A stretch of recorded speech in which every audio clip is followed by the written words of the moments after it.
Alright, hello everybody. This is Napkin Next Door again.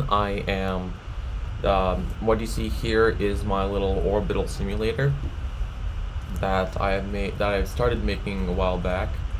I think it's a pretty cool simulator if you want to see the actual scale of all the different planets. Like, for example, here's the sun.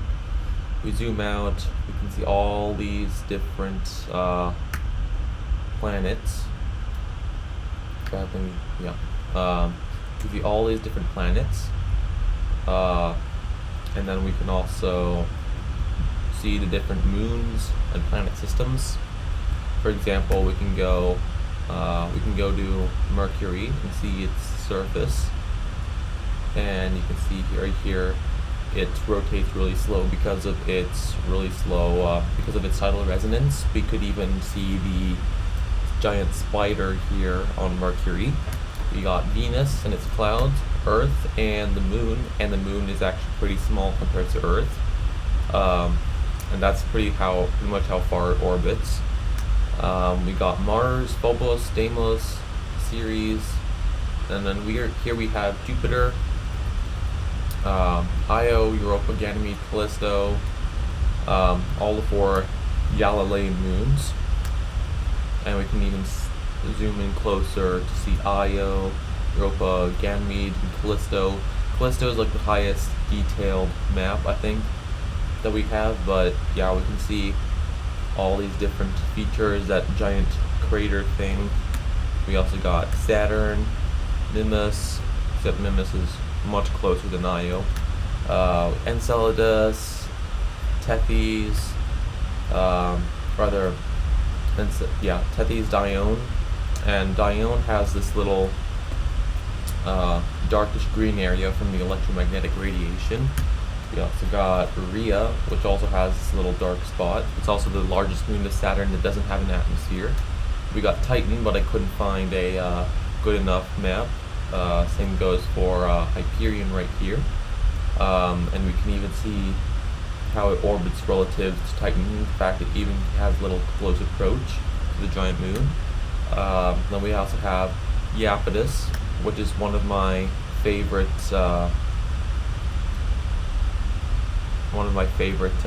moons. Hold up,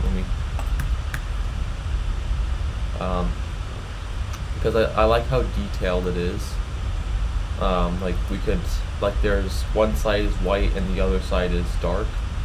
I think that's pretty cool. We could even zoom in closer to see that giant crater.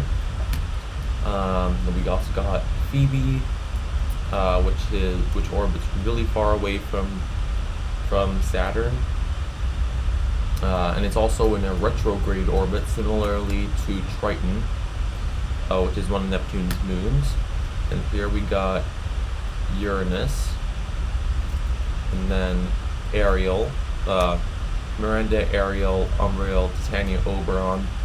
These moons don't seem too significant. And then we got Neptune, Proteus on its little prograde orbit, and then Triton, which is the largest retrograde moon, and also the moon with one of the lowest eccentricities.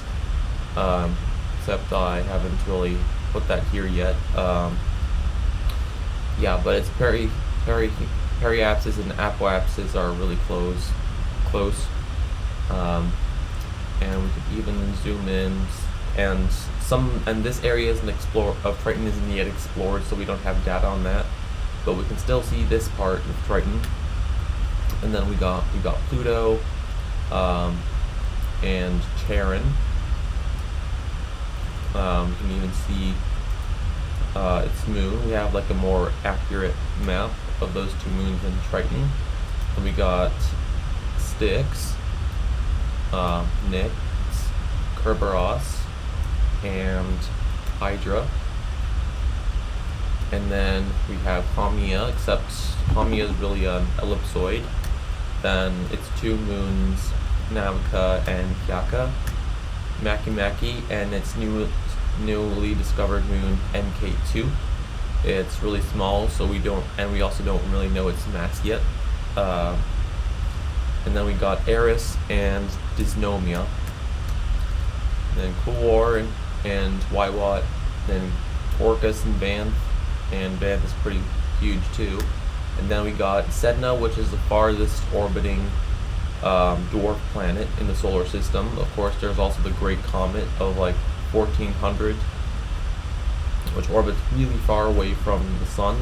But as you can see, Sedna orbits really far away from the sun, and at its aphelion, it also moves pretty slowly. Its orbital velocity is pretty much like 0, except maybe I might have to might have to fix the orbital velocity.